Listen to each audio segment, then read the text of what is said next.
बिस्मिल्लाहिर्रहमानिर्रहीम। आज तक के मुअज़्ज़ज़ नाज़रीन अस्सलामु अलैकुम।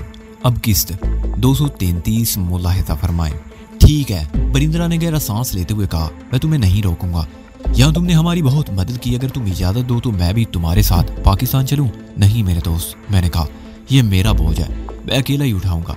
तुमने जिस चाहत और मोहब्बत का इज़हार किया है, मैं उसके लिए तुम्हारा शुक्रगुजार हूँ। उसके बाद हमारा मौजू बदल गया। बातों में 8:30 बज गए। बरिंद्रा घड़ी देखते हुए बोला, चलो खाना खाने चले। एक नया रेस्टोरेंट खुला है, बड़े अच्छे इंडियन और पाकिस्तानी खाने मिलते हैं। वो रेस्टोरेंट दरअसल एक पाकिस्तानी ही ने खोला है। इतनी दूर जाने का मूड नहीं हो रहा। मैंने जवाब दिया, यहीं किसी रेस्टोरेंट में चलते हैं। चलो यहीं सही, बरिंद्रा ने कहा। उसके तकरीबन आधे घंटे बाद हम बरिंद्रा की कार में बैठकर बाजार की तरफ रवाना हो गए। वो रेस्टोरेंट भी बहुत अच्छा था। खाने के बाद भी हम देर तक वहाँ बैठे रहे। आधी रात के करीब बरिंद्रा हमें बंगले पर छोड़कर चला गया। उसने कहा था कि वो सुबह गाड़ी भेज देगा। सुबह न सिर्फ गाड़ी आ गई बल्कि ड्राइवर ने एक फूलदार बटुआ भी मेरे हवाले कर दिया जो बरिंद्रा ने भेजा था। उसमें बड़ी मालियत के करेंसी नोट भरे हुए थे। हम 11 बजे के करीब रवाना हुए। दिन भर काठमांडू शहर में फिरते रहे और दोपहर और रात का खाना भी हमने एक होटल ही में खाया। जब हम बंगले वापस पहुंचे तो रात के 11:30 बज चुके थे। घर आने के थोड़ी देर बाद मैं सो चुका था। 2-3 दिन गुजर गए। बरिंद्रा हमारे कागजात तैयार करवा रहा था। मैंने हवाई जहाज पर सफर करने की बजाय बाई रोड सफर करने का फैसला कर लिया था। हमने रानी रूपमती, ठाकुर भानु सिंह और दूसरे दोस्तों के लिए बहुत सारे ताइफ खरीदे थे। बरिंद्रा ने भी हमारे लिए बहुत से ताइफ खरीदे थे। उसने ताइफ से भरे हुए 2 सूटकेस हमारे हवाले कर दिए। वो दिन भी आ गया जब हम नेपाल को अलविदा कहने के लिए तैयार थे। इंस्पेक्टर बरिंद्रा ने एक एयर कंडीशन माइक्रो बस का बंदोबस्त किया था। 2 मुसल्ला गार्ड भी साथ थे। इंस्पेक्टर बरिंद्रा भी हमारे साथ जा रहा था। सुबह 6 बजे के करीब माइक्रो बस बंगले से रवाना हुई और उसके 1 घंटे बाद तेज रफ्तारी से पृथ्वी हाईवे रोड पर दौड़ रही थी। हमारा रास्ता वही था जिससे अब तक मैं कई बार गुजर चुका था। पृथ्वी हाईवे ये नेपाल की सबसे बड़ी शायरा थी। यहाँ हर किस्म का ट्रैफिक सबसे ज्यादा होता था और ज्यादा आबादी भी इसी हाईवे के आसपास थी। सड़क के दोनों तरफ छोटी बड़ी लातादाद बस्तियां थी जहाँ रहने वालों की तादाद ज्यादा बुद्धा के पैरोकारों पर मुश्तमिल थी। हम 11 बजे के करीब पोखरा पहुंचे। यहाँ पुलिस का सारा ही अमला इंस्पेक्टर बरिंद्रा को जानता था। चीफ इंस्पेक्टर को भी इतला होगी और वो इस रेस्टोरेंट में पहुंच गया जहाँ हम चाय पीने के लिए थोड़ी देर को रुके थे। हमारा प्रोग्राम तो ये था कि चाय पीकर आगे रवाना हो जाएंगे और दोपहर का खाना तानसीन में खाएंगे। लेकिन चीफ इंस्पेक्टर ने हमें दोपहर के खाने के लिए रोक लिया और हमें वो महकमे पुलिस के रेस्ट हाउस में ले आया। इस तरह हमें कुछ देर आराम करने का मौका भी मिल गया। दोपहर के खाने के बाद हम 3 बजे के करीब पोखरा से रवाना हुए। चीफ इंस्पेक्टर ने हमें बड़ी गर्मजोशी से रुखसत किया। हम सुधार्थ हाईवे पर सफर कर रहे थे। तकरीबन 150 किलोमीटर का फासला तय करके हम शाम 7 बजे के करीब तानसीन पहुंच गए। 150 किलोमीटर का फासला आमतौर पर 1.5-2 घंटों में तय हो जाता है, लेकिन पहाड़ी इलाकों में बल खाती हुई सड़क पर गाड़ी की रफ्तार ज्यादा तेज नहीं रखी जा सकती, इसलिए ये फासला तकरीबन 2 घंटे में तय हुआ। तानसीन में हम सिर्फ चाय पीने के लिए रुके थे। उसके बाद हमारा सफर फिर शुरू हो गया। बटवाल वहां से तकरीबन 50 किलोमीटर के फासले पर था और ये फासला हमने तकरीबन 1 घंटे में तय कर लिया। बटवाल पहाड़ी सिलसिले और मैदानी इलाके के सिंगम पर वाक़ है। ये खूबसूरत कस्बा कुदरती मनाजर का एक हसीन इम्तजाज पेश करता है। यहाँ से एक सड़क पहाड़ी और मैदानी इलाके के दरमियान इंडियन सरहद के साथ साथ सैकड़ों मील का फासला तय करती हुई तंगपुर से भारतीय सरहद में दाखिल हो जाती है। इसी आगे काठगोदाम और नैनीताल वगैरह के जंगलात शुरू हो जाते हैं। हम उस रास्ते से देशमुख का पीछा करते हुए नेपाल में दाखिल हुए थे, लेकिन अब हमें हिंदुस्तान में दाखिल होने के लिए इतना तवील रास्ता इख्तियार करने की जरूरत नहीं थी। बटवाल से एक सड़क बीराबाद से होती हुई इंडिया की सरहद पर वाक़ लमबीन कस्बे तक चली गई थी। ये कस्बा महात्मा बुद्ध का जन्म भूमि यानी जाए पैदाइश था। बुद्ध धर्म में इसे मुकद्दस तरीन समझा जाता था। बटवाल से लमबीन का फासला भी 50 मील से ज्यादा नहीं था। महात्मा के नाम से मौसूम ये सड़क सुधार्थ हाईवे कहलाती थी। बटवाल से आगे मैदानी इलाका था। बड़ा सरसब्ज और शादाब खिता था। यहाँ छोटे छोटे दरियाओं और नदी नालों की भी बहुतायत थी। इस हाईवे पर अगरचे खासा ट्रैफिक था, लेकिन इंस्पेक्टर बरिंद्रा को तेज रफ्तारी का मुजाहरा करने में कोई दुश्वारी पेश नहीं आ रही थी। रात 10 बजे के करीब हम लमबीन पहुंच गए। इस वक्त भी कदीम तर्ज की इस कस्बे में बड़ी रौनक नजर आ रही थी। हर तरफ पीली चादरों में लिपटे हुए गंजे सरों वाले बख्शू नजर आ रहे थे। इस कदीम कस्बे में कुछ जदीद और मॉडर्न तर्ज की इमारतें भी नजर आ रही थी। रिहायशी होटलों की भी बहुतायत थी। ज्यादातर होटल सराय किस्म के थे जहाँ एक कमरे में कई बख्शू रिहाइश इख्तियार किए हुए थे। सराय यहाँ से चंद किलोमीटर से ज्यादा नहीं थी। शाम 6 बजे सरहद बंद कर दी जाती, इसलिए हमें रात लमबीन में ही गुजारनी पड़ी। हाईवे के करीब एक होटल में 2 कमरे हासिल करने में हमें कोई दुश्वारी पेश नहीं आई। एक कमरा शोभा और धनु को दे दिया गया और दूसरे कमरे में बरिंद्रा और मैं आ गए। होटल की इमारत 2 मंजिला थी। सामने के रुख पर बहुत वसी लांत और पिछली तरफ कुछ फासले पर दरिया बह रहा था, जिसकी दूसरी तरफ खेतों का सिलसिला शुरू हो जाता था। हमारा कमरा दूसरी मंजिल पर था और उसकी पिछली तरफ भी एक वसी बालकोनी थी जहाँ 2 कुर्सियां भी पड़ी हुई थी। तनूर शोभा वाला कमरा हमारे सामने था। वो खाना खाने के फौरन बाद सो गई। मैं और बरिंद्रा देर तक बातें करते रहे और फिर बरिंद्रा भी सो गया। मुझे नींद नहीं आ रही थी। गुजरे हुए वाकयात फिल्म की तरह मेरी नजरों के सामने गुजर रहे थे और मैं सोच रहा था कि इंसानी जिंदगी भी क्या चीज है। हजरत इंसान को किस मकसद के लिए जमीन पर भेजा गया था। जमीन पर तो रोजे अव्वल ही से फसाद शुरू हो गए थे, जिसकी बुनियाद औरत और जमीन ही बनी थी और ये फसाद आज तक जारी थे। ये दुनिया कई मरतबा तबाह होकर फिर आबाद हुई थी। कई मरतबा इसे कुदरती आफात ने उजाड़ा था और कई मरतबा ये खुद इंसानों के हाथों उजड़ी थी। मैं ये सब कुछ सोचता रहा और मेरा दिमाग चकराता रहा। मौसम नहायत खुशगवार था और कमरे में पंखा भी चल रहा था, लेकिन मुझे घबराहट होने लगी। मैं बिस्तर से उठा और आहिस्ता से दरवाजा खोलकर बालकनी में आ गया। चेहरे से टकराने वाला ताज़ा हवा का झोंका बहुत अच्छा लगा। मैंने दरवाजा भीड़ दिया और बालकनी में एक कुर्सी पर बैठ गया, लेकिन दूसरे ही लम्हे सरगोशियों की आवाज सुनकर मैं चौंक गया। मुड़कर देखा तो साथ वाले कमरे की बालकनी में दो बुद्ध बख्शू बैठे हुए थे। उन्हें भी शायद मेरी तरह नींद नहीं आ रही थी। मैंने कुर्सी की कुछ से टेक लगा ली और पैर सामने दूसरी कुर्सी पर फैला लिए। सामने दरिया के किनारे पर चंद मकानात थे। एक दो जगहों पर रोशनी नजर आ रही थी, बाकी मकान तारीकी में डूबे हुए थे। दरिया की दूसरी तरफ बहुत दूर खेतों में भी एक जगह रोशनी दिखाई दे रही थी। लगता था जैसे वैराने में किसी मिजार पर कोई दिया जल रहा हो। मैं उस टिमटिमाती हुई रोशनी पर नजरें जमाए बैठा रहा। हर तरफ गहरा सकूत और सन्नाटा था और उस सकूत में मेरी समाज से वक्फे वक्फे से टकराने वाली बख्शों की आवाजें बड़ा पुरस्कार तासर दे रही थी और फिर वो सरगोशियां भी मादूम होती चली गई। मेरे दिमाग पर गुनूदगी तारी होने लगी। मेरी नजरें अब भी खेतों में बहुत दूर टिमटिमाती हुई उस रोशनी पर मरकूज थी। पता नहीं कितना वक्त गुजर गया, दिमाग पर गुनूदगी तारी होने के बावजूद मैं एक मर्तबा भी पलकें नहीं झपकी थी। दिए की वो टिमटिमाती रोशनी फैलने लगी। उसका दायरा वसी होता गया और उसने तारीकी के एक बड़े हिस्से को अपने हिसार में ले लिया। रोशनी को साले के ऐन बीच में रोशनी का एक और नुक्ता चमकने लगा। चांदनी जैसी दूधिया रोशनी का ये नुक्ता भी फैलता चला गया और देखते ही देखते वो दूधिया रोशनी एक इंसानी हेवले की सूरत इख्तियार कर गई। अब मेरी नजरें रोशनी के उस हेवले पर मरकूज थी। मैं पलक झपके बगैर उसकी तरफ देखता रहा, लेकिन उसके चेहरे के नकूश वाज़ेह नहीं थे। चांदनी का वो हेवला हवा में तैरता हुआ मेरी तरफ आने लगा। साफ लग रहा था कि वो कोई औरत है जिसका ढीला ढाला लिबास हवा के झोंकों से लहरा रहा था। उसके कदम आहिस्ता आहिस्ता हवा में उठ रहे थे। फासला कम होता गया और उस सेवले के चेहरे के नकूश भी वाज़ेह होने लगे। मेरे होंठों पर मुस्कुराहट आ गई। वो नीलगरी थी। नीलगरी के होंठों पर वही मलकूती मुस्कुराहट और आंखों में वही सितारों जैसी चमक थी। वो मेरे करीब आ गई।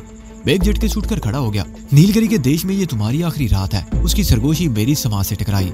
मैं तुम्हें अलविदा कहने आई हूँ और तुम्हारी ये अमानत। उसने एक हाथ आगे कर दिया। मखरूती उंगलियों में वही माला लटकी हुई थी। इसे तुम बुद्धा की उस कदीम इबादत का गोंपो ही में भूल आए थे। आओ मैं इसे तुम्हारे गले में पहना दूं। ये तुम्हें मेरी याद दिलाती रहेगी। कभी मिलने को दिल चाहे तो इसका बड़ा पत्थर मुंह में डालकर चूस लेना। वैसे मैं तुम्हारे आसपास ही रहूंगी। अच्छा होगा तुम अपना जाम मुकम्मल कर लो। मैं हमेशा के लिए तुम्हारी हो जाऊंगी। लो अब ये गले में पहन लो। मैं बेइख्तियार एक कदम और आगे बढ़ गया। मैं कुछ चाहता था लेकिन मेरे मुंह से एक लफ्ज तक ना निकल सका। नीलगिरी ने वो माला अपने हाथों से मेरे गले में पहना दी थी। वो सीधी होकर चलने में मेरी तरफ देखती रही और फिर मेरे चेहरे को दोनों हाथों में लिया और आगे झुककर मेरी पेशानी पर बोसा शब्द कर दिया। एक अजीब सा सरूर मुझ पर तारी होता चला गया। नीलगिरी सीधी हो गई। मैं चलती हूँ। उसकी सरगोशी उभरी और वो अपने कदमों पर पीछे हटने लगी। नीलगिरी एक बार फिर रोशनी के उस खाले में दाखिल होगी। उसका चेहरा अब भी मुझे साफ नजर आ रहा था। उसके होंठों पर अब भी बड़ी दिलफरेब मुस्कुराहट थी। चांदनी का वजूद समटने लगा और बिलाखिर एक नुक्ते में तब्दील होकर निगाहों से ओझल हो गया। जर्द रोशनी का आला भी समटते हुए दिए की तरह टिमटिमाती लू में बदल गया। अपने कंधे पर बोझ महसूस करके मैं चौंक गया। कोई मुझे झंझोड़ रहा था। बेड बढ़ाकर उठ गया। मैं बालकनी में गुजरकर बैठे बैठे सो गया था और इंस्पेक्टर बरिंद्रा मुझे जगा रहा था। मेरे मुंह से गहरा सांस निकल गया। मैं ख्वाब देख रहा था। दिन की रोशनी फैल रही थी। सामने वो अब तक सरसब्ज लहराते हुए खेत नजर आ रहे थे और वो जगह जहाँ मैंने दिया जलते देखा था वहाँ एक छोटा सा मकान नजर आ रहा था। 6 बज रहे हैं। बरिंद्रा की आवाज मेरी समाज से टकराई। उठकर तैयार हो जाओ तो नाश्ता कर लें। कुर्सी से उठते हुए मेरा एक हाथ गैर इरादी तौर पर मेरे गले पर पहुंच गया और दूसरे हील में मैं उछल पड़ा। नीलगिरी की माला मेरे गले में मौजूद थी। हमें कोई जल्दी नहीं थी। इत्मीनान से तैयार होकर हमने नाश्ता किया और 10 बजे के करीब सरहद की तरफ रवाना हो गए। बॉर्डर पर पहुंचने में हमें चंद मिनट से ज्यादा नहीं लगे। सरहदी चौकी के मुहाफिज भी इंस्पेक्टर बरिंद्रा की जान पहचान के निकले। चौकी का इंचार्ज कई साल पहले काठमांडू में रह चुका था। उसने बरिंद्रा को पहचान लिया और हम सब को गाड़ी से उतार कर चौकी के रेस्ट हाउस में ले गया, जहाँ पहले मशरूबात और फिर चाय वगैरह से हमारी खिदमत की गई। हमारे पास अच्छा खासा सामान था। चौकी के मुहाफिजों ही ने हमारा सामान संभाल कर रख दिया। इंस्पेक्टर बरिंद्रा ने हमें बड़ी गर्मजोशी से रुखसत किया और हम अपना सामान उठाकर सरहद की दूसरी तरफ आ गए, जहाँ हमारा वास्ता भारतीय चौकी के मुहाफिजों से पड़ा। हमारे सामान में अगरचे कोई ऐसी चीज ना थी जो कानून की जद में आती, लेकिन भारतीय चौकी पर इमिग्रेशन और कस्टम्स के एहलकारों का रवैया मुख्तलिफ था। तकरीबन 1.5 घंटे बाद हम उनसे जान छुड़ा सके। चौकी से निकलते ही हमें बस मिल गई जिसने हमें गोरख पहुंचा दिया। हमने वो दिन और उसके बाद की रात गोरखपुर ही में गुजारी और अगले रोज सुबह सवेरे अपने अगले सफर पर रवाना हो गए और लखनऊ और कानपुर से होते हुए शाम के करीब आगरा पहुंच गए। अगरचे शाम के बाद भी आगरा और जयपुर के दरमियान बसों वगैरह की आमदोरफ्त जारी रहती थी, लेकिन ये रात हमने आगरा में गुजारने का फैसला कर लिया। धनु के लिए ये सफर खासा दिलचस्प साबित हुआ। उसने बड़ी इमारतें सिर्फ काठमांडू ही में देखी थी, लेकिन यहाँ बड़े शहरों के बीच सफर करते हुए फलकबोस इमारतें देखकर उसकी आंखें हैरत से फटी जा रही थी। उसके लिए सबसे हैरत अंगेज चीज ट्रेन थी। दीवार में तो ट्रेन का तस्वुर ही नहीं था। गोरखपुर से लखनऊ तक हमने ट्रेन ही में सफर किया था और उससे आगे आगरा तक का फासला बसों में तय हुआ था, क्योंकि ट्रेनों की आमदोरफ्त के औकात मुकर्रर थे और बस किसी भी वक्त मिल सकती थी। आइंदा रोज हम आगरा से दिल्ली पहुंच गए। रात दिल्ली में गुजारने के बाद सुबह सवेरे हम जयपुर जाने के लिए पिंक सिटी एक्सप्रेस में सवार हो गए। मज़कूरा ट्रेन जयपुर और दिल्ली के दरमियान चलती थी और 270 किलोमीटर का ये फासला 5 घंटे में तय करती थी। प्लेटफॉर्म पर मौजूद एक कुली ने हमारा सामान एक बोगी में पहुंचा दिया। वो 6 मुसाफिरों का कंपार्टमेंट था। 2 मुसाफिर पहले से मौजूद थे। एक अधेड़ उम्र आदमी जिसने धोती और कुर्ता पहन रखा था, उसके साथ एक जवान लड़की थी जिसने शोख रंगों वाला राजस्थानी लिबास पहन रखा था। उसके सर पर चुनरी थी, लेकिन उसका चेहरा नजर आ रहा था। बूढ़े ने उसके पहलू में कूनी से ठुका मारा तो उसने जल्दी से घूंघट निकाल लिया और खिड़की की तरफ समट कर बैठ गई। बूढ़ा भी सिर कर उसके साथ जुड़ गया। मैं दिल में मुस्कुराए बगैर ना रह सका। मुझे समझने में देर ना लगी कि ये जवान लड़की इस बूढ़े की बीवी थी। ये महज इत्तेफाक था कि मैं दूसरी सीट पर खिड़की के साथ बैठा था। इस तरह वो लड़की मेरे सामने थी। बूढ़ा अपनी सीट पर बार बार बेचैनी से पहलू बदल रहा था और लड़की को कूनियां मार रहा था। मैं उसकी बेचैनी की वजह समझ गया और उस सीट से उठकर दूसरी सीट पर चला गया। खिड़की वाली सीट पर मैंने धनु को बिठा दिया। वो दोनों भी जयपुर जा रही थी। मेरे रास्ते में बूढ़े से दोस्ती कर ली। उसकी बातों से पता चला कि ये लड़की उसकी तीसरी बीवी है। 2 बीवियों का वो अपने हाथों से करिया कर्म कर चुका है और ये तीसरी शादी उसने 2 महीने पहले की थी। वो मिथुरा बीवी को उसके मैके वालों से मिलवाने के लिए जा रहा था। उसका प्रोग्राम 1 हफ्ता वहाँ रहने का था और उसने बीवी को अपने साथ ही लेकर वापस जाना था। उस बूढ़े की सेहत को देखकर लगता था कि ये लड़की विधवा नहीं होगी, बल्कि ये बूढ़ा ही अपनी इस तीसरी बीवी की चिता को भी अपने हाथों से आग लगाएगा। ट्रेन जयपुर पहुंच गई। ट्रेन रुकते ही प्लेटफॉर्म पर अफरा तफरी सी मच गई। बहुत से लोग अपने दोस्तों और अजीजों को लेने के लिए आए हुए थे। बूढ़े और उसकी नई नवेली दुल्हन के इस्तकबाल के लिए भी कुछ लोग मौजूद थे, लेकिन हमारे इस्तकबाल के लिए कोई नहीं था। मैंने रूपमती या ठाकुर बानूत को अपनी आमद की इत्तला नहीं दी थी, बल्कि हकीकत ये थी कि बहुत अरसे से मेरा उनसे फोन पर भी राब्ता नहीं था। गोरखपुर पहुंचने के बाद पहले तो मैंने सोचा कि फोन पर उन्हें इत्तला दे दूं, फिर ये इरादा मुलतवी कर दिया।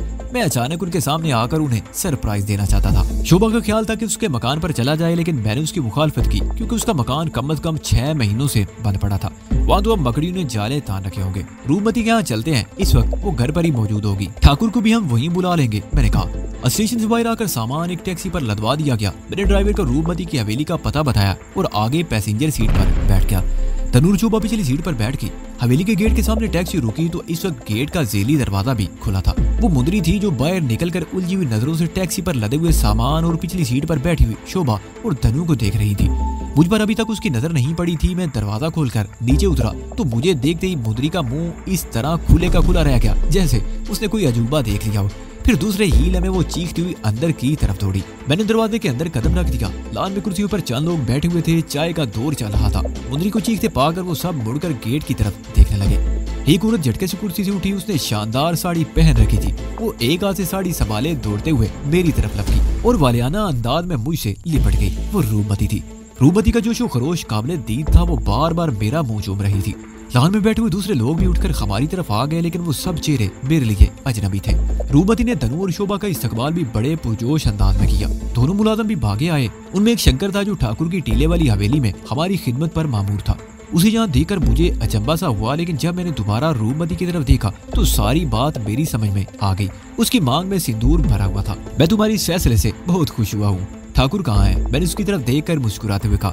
मैं अभी फोन करती हूँ, वो भागा हुआ आएगा। रूपमती ने भी मुस्कुराते हुए जवाब दिया। फिर इधर उधर देखते हुए बोली, बिमला कहाँ है? बिमला? मेरे मुंह से गहरा सांस निकल गया। मैं जानता था कि बिमला को मेरे साथ ना देकर ये सवाल जरूर किया जाएगा। मुझे अफसोस है रूपमती, मैं बिमला की हिफाजत नहीं कर सका। वो ओह! रूपमती का मुंह से बेइख्तियार निकला। उसका चेहरा लटक गया। वो अपने आप को संभालते हुए बोली, तुम लोग अंदर तो आओ। मैं भी कितनी बेवकूफ हूँ कि सबको यहीं रोक रखा है। शंकर, सामान उतारो और टैक्सी वाले को फारिग कर दो। उसने आखिरी अल्फाज शंकर से मुखातिब होकर कहे। दूसरा मुलाजिम जसवंत था। उन दोनों ने मिलकर सामान उतार लिया।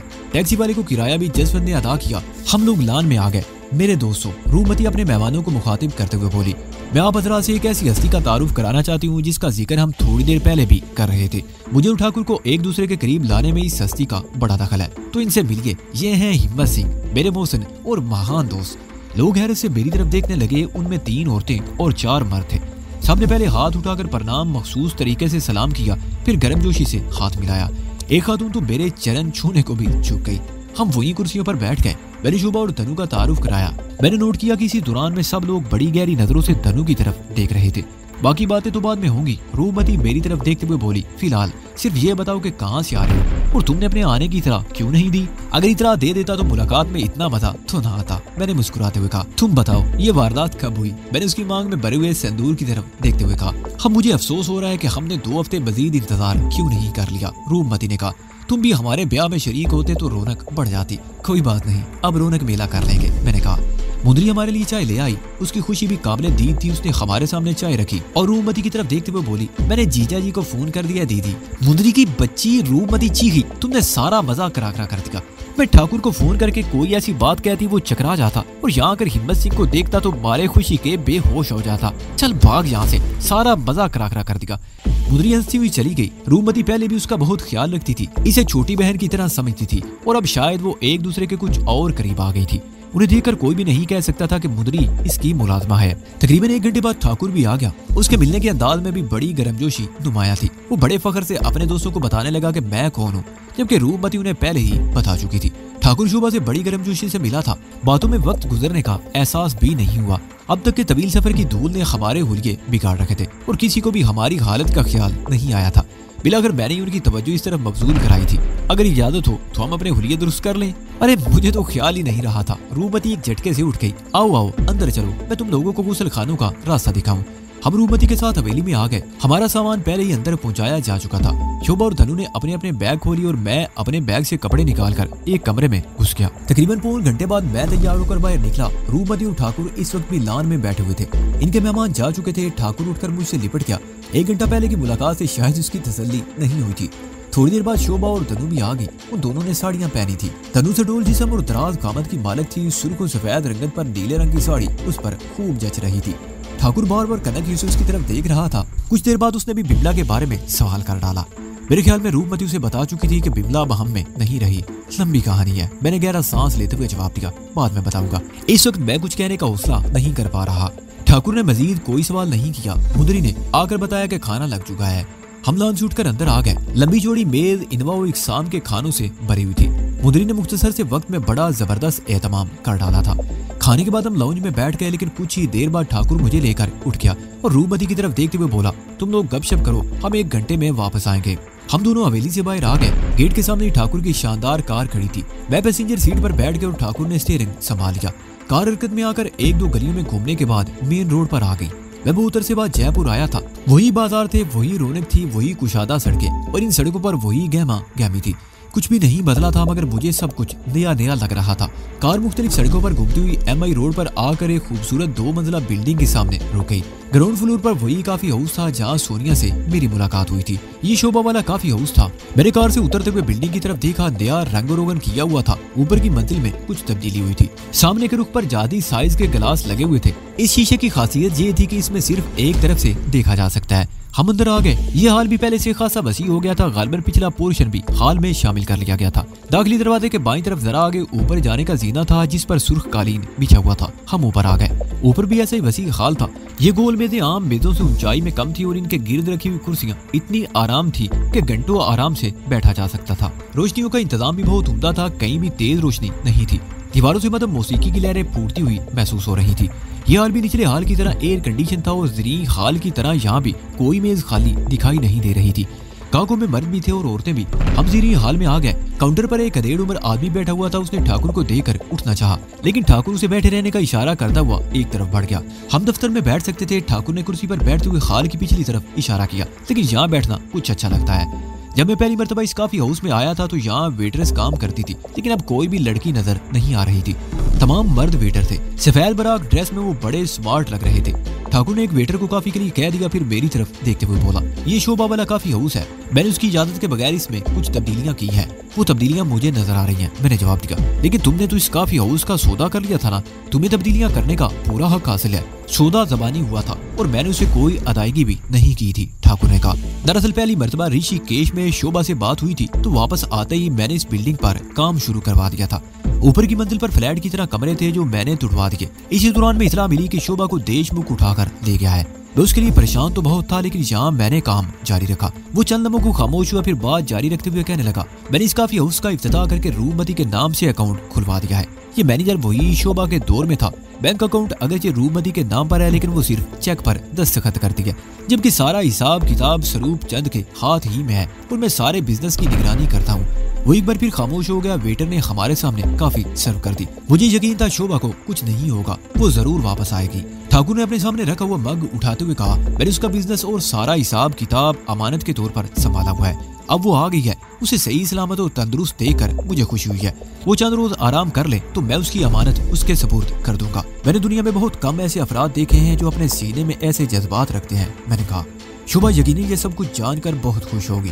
मैंने चंद लम्हों की खामोशी के बाद उसे शोभा के बारे में बताया कि वो किस तरह मर मर कर बची है। इस वक्त 12:30 बज चुके थे, लेकिन काफी उसकी रौनक में कोई फर्क नहीं आया था।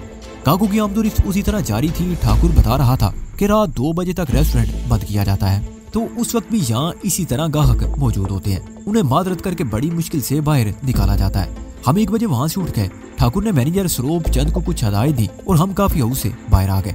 उससे आगे स्टेशन रोड पर ठाकुर का अपना विक्रम होटल का रेस्टोरेंट भी रात 2 बजे तक खुला रहता था। वापस आते हुए हम कुछ देर वहाँ भी रुके और जब घर पहुंचे तो 2 बज चुके थे। तनु सो चुकी थी, लेकिन शोभा और रूपमती जाग रही थी। तुम लोग 1 घंटे का कहकर गए थे और अब आ रहे हो, रूपमती ने कहा। उसके लहजे में शिकायत नुमाया थी।